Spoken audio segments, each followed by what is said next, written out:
Hey, what's up, everyone? Welcome back to Glass Seats. This is Viddy. And my name is Mrinal, and in this episode, we are visiting the trade between the San Jose Sharks and the Dallas Stars. San Jose sends forward Mikael Granlund and defenseman Cody Ceci to the Dallas Stars. In return, San Jose receives a 2025 first-round pick, a 2025 fourth-round pick, which becomes a third-round pick if Dallas makes the Cup final. Yeah. What do you think about another banger from GM Mike Greer or no? Man's just cooking. I'm honestly surprised we got a first rounder for Granlund or for Ceci. It depends on who you favor. Yeah, definitely for Ceci.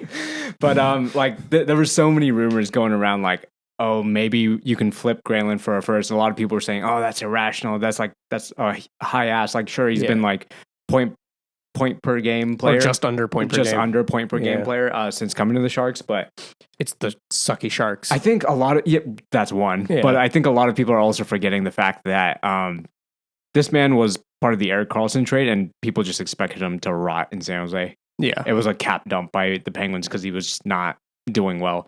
And then all of a sudden, he comes here and has a resurgence. And dare I say, he was a fan favorite. Oh no, San Jose loved him. Yeah, because there's in the rebuild. There's a few guys who stand out for effort. Yes. Granlund stood out for effort. Yes. I mean, he's in the Four Nations face-off for a reason. Yeah, for Finland. Yeah, for Finland. And so officially the Sharks don't have players there now. But no, he counts as a Shark for the Four Nations. Fair enough. Honorable Shark. Honorable Shark. Yeah. But yeah, I think this is going to go down as one of those guys.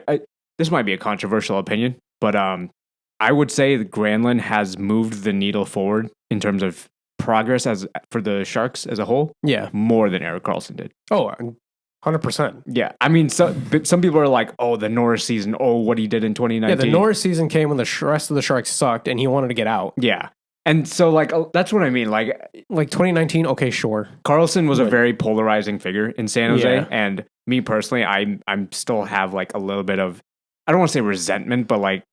It sucks that he had this amazing season that he was finally getting paid for. He was healthy and he used it as leverage to get out. Yeah. But at the same time, we got a Granlund, which turned into a first for a rebuilding Shark squad. So we got there eventually. Yeah. So like no ill will towards Karlsson or nothing, but Granlund did a better job than you. I'll be completely honest. Oh, absolutely. And I think looking back in history, there's always been players for every franchise, but every franchise has had guys who have been like, oh, remember that guy and what he did for us when we were ass. Yeah. You know what I mean? And like, I think Granlund's going to go down as one of those guys. Mm-hmm. And I'm not to say like the Sharks were bad during this era, but you remember Milan Mihalik? Oh, yeah. Yeah. Like 50, 60 point getter for San Jose before he got traded to Ottawa and his production kind of declined a little bit. He was playing top line with Joe Thornton. Yeah. And it was part of the Danny Heatley trade, I want to say. Something like that, Maybe Chichu was part of that. I think he was part of that too, Jonathan Chichu.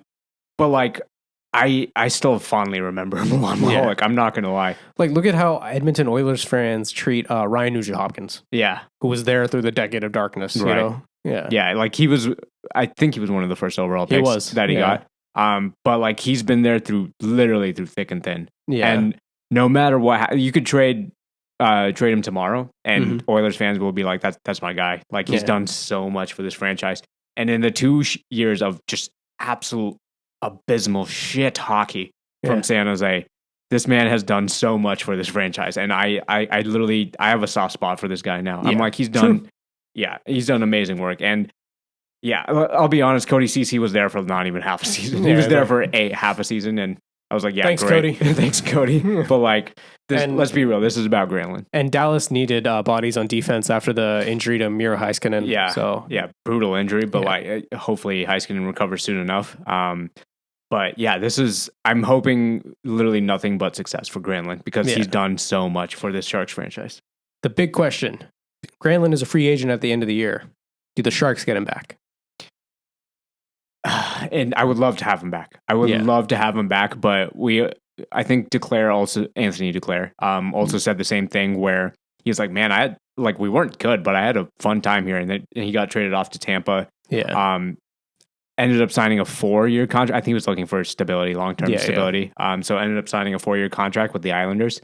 Not bad. He's not doing a bad job there. But right now, it depends what Granlund's goal is. He doesn't have a cup to his name necessarily, right? So like that might just be of higher importance unless Dallas goes and wins it all this year. Mm-hmm.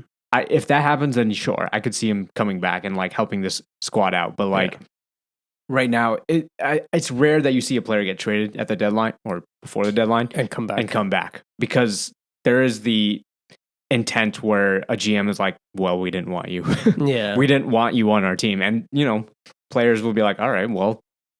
I think there's a difference between didn't want and didn't need. I think the Sharks don't need Granlund for the rest of this year. But I do think they would want him. Why don't you think they need him though? Because the year's done, right? Someone like Granlund's role was to get the young guys in, right? Which is why I still want that mentorship there. Right. But it's not worth if you're getting a first round pick, take the first round pick. Right? So I mean, but I'll take Granlund back. And even if we don't take Granlund back, I want the Sharks to sign someone in that role. Yeah. Of, not super old guy, but like older than the to help with the ease of transition for the young core. Right. Depending on the way William Eklund and Macklin Celebrini and Will Smith all pan out, I genuinely believe a lot of it is Granlund's impact in this 2 years that he was here. And yeah, like that's franchise altering change that one veteran has made on the forward group, right? So yeah, I would love to have the guy back if he wants to come back. It really depends on what his priorities are this summer, and I guess what happens the rest of the season. Yeah, and even if he doesn't come back, I think we need someone in that role. We need someone to replace it. Yeah. Like, and that's going to be some deep shoes to fill, in my opinion. So. Yeah, absolutely. Yeah. Let us know your thoughts on the Granlund trade below. If you like this episode, drop a like on it. Hit subscribe if you want more Glass Seats. And if you want even more of us, we're on Instagram. @Glass Seats Show is the handle, and we'll see you there. Bye.